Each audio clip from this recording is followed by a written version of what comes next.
What's up, gang? It's Willie Rebuild back with another one. That started tearing into the swap on the Elco. As you can see, I done took the wire harness off it, took the accessory bracket, the alternator and power steering pump. I might leave the AC compressor bracket on because the guy, he got the screws so tight down here in the head to the bracket from the bracket to the head. I can't even get them out. I stripped one of my star bits trying to get it out of there. So if everything look good with the heads, I'll just have to torque them back down with the bracket on there. But I done traced out the wires on it. This the wires I need to get it back running. The car have a decoder digital in it, and I traced all the wires I need out in the bottom to make the gauges and stuff work for the decoder digital. But I want to show y'all a few things up under the bottom of this thing, man. It's a lot of shabby work. Shout out to my boy Cortez, man. Cortez Resto Mod. He said a mouthful the other day. Take pride in what you do, man. A lot of this stuff is just a lack of pride and effort into the work. It could have been a much better job if the guy would have took a little bit more pride in what he was doing. But I want to show y'all a few things up under here, because this the type of stuff you don't want after you go through all the work of getting your swap in and you get everything running, and then you run into these problems later down the line.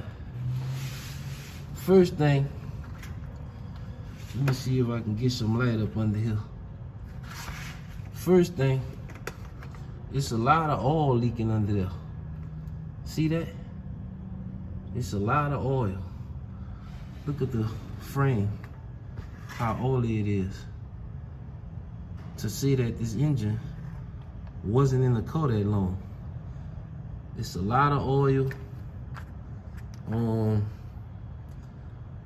What else?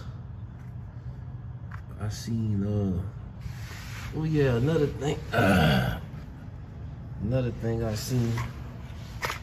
I gotta get situated under here, gang, cause it's kind of tight where the rebuild ain't a little bitty guy like he used to be.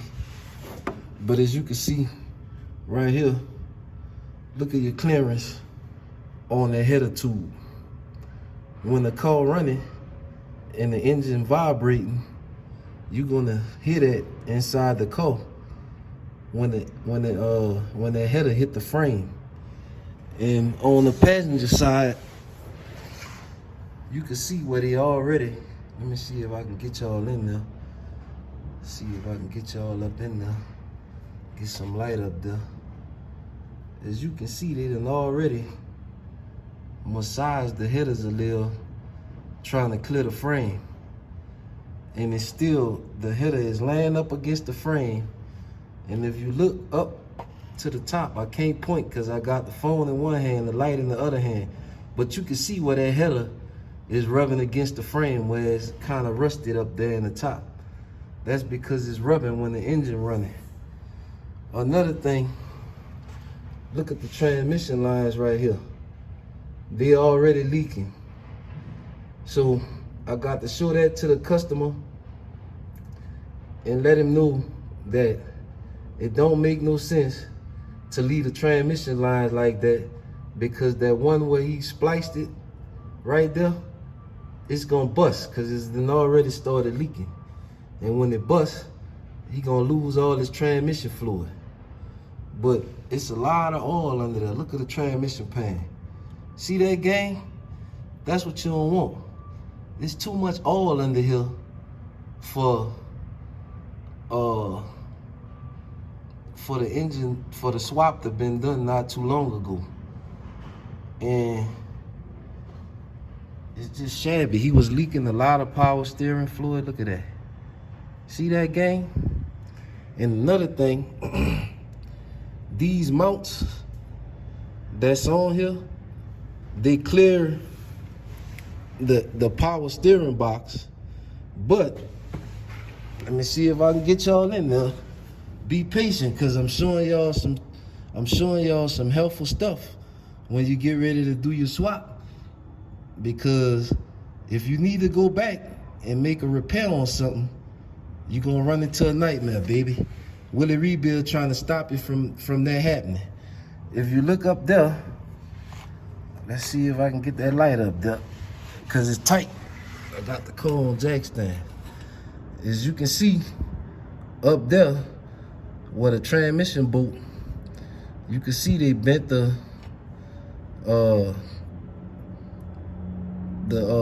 joint together where the firewall and the flow come together, but it's not a lot of room up there to access that bolt. You can get to it, but it's gonna be tight.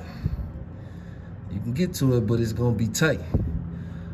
So the reason it's that tight because those mounts, they push the motor all the way back to the firewall. But it clear the power steering box with the truck pulley, but it's so far against the firewall, you gotta fight to get all the bolts out. So that's just something to think about. The location of your engine once you put it in the car. Another thing, this here very important right here. For all y'all guys making 1,000 rear wheel horsepower and all that big power y'all be making, you might blow your transmission. So you got to think ahead. You see on the header, how you don't have a collector, how it's just welded, the pipes welded together. That's fine until you have a problem and you need to take the exhaust back off.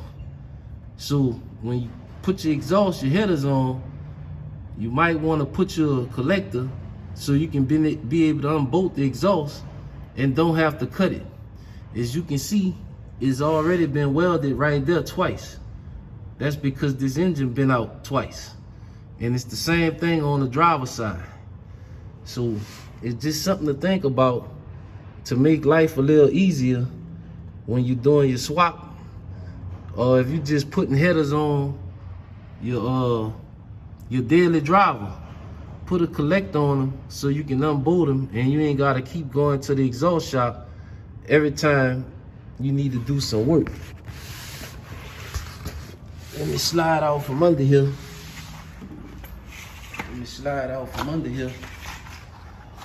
And get back up top, because I'm gonna have to cut his header again, but I'm gonna talk to the owner and see if he's willing to buy a collector. So this time, when I put everything back on, the pipes don't have to be cut. Now, another thing, when you're doing this swap, as you can see, the dipstick is not even attached to the engine. And the reason why is because if you look down here, there's not enough room for the dipstick to come on the side how it would normally run. So they bent it over because the engine is so tight against the firewall. And as you can see, the AC box is so tight, when they was sitting it in, it put a hole in the AC box. Now, if we go walk over here and look at redness, it's a lot of clearance, a lot more clearance by the AC box. It's a lot more clearance in between the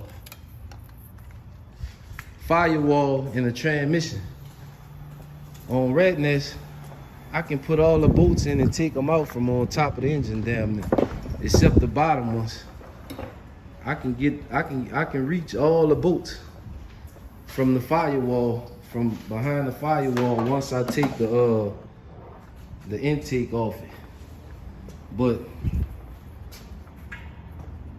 I know a lot of people don't want to spend the money that those mounts cost, but those mounts, they do work. As you can see, when I shine that light down there, you can see the rum that's behind the intake, and you can see the amount of rum that's in between the firewall and the head versus what you just seen over there on his car. I can stick my whole hand through there. It's nowhere near close to touching the firewall, as you can see. See that? See all the rum? I mean, sometimes it pay to spend a little extra money. Now the downside of that is I had to run a smaller pulley so I can clear my power steering box, but that's no big deal because I can access all of my transmission bolts. As you can see, you can see the transmission down there. Look at that. See that game? Willie Rebuild trying to show y'all something here. Trying to show y'all how to save yourself a headache down the line.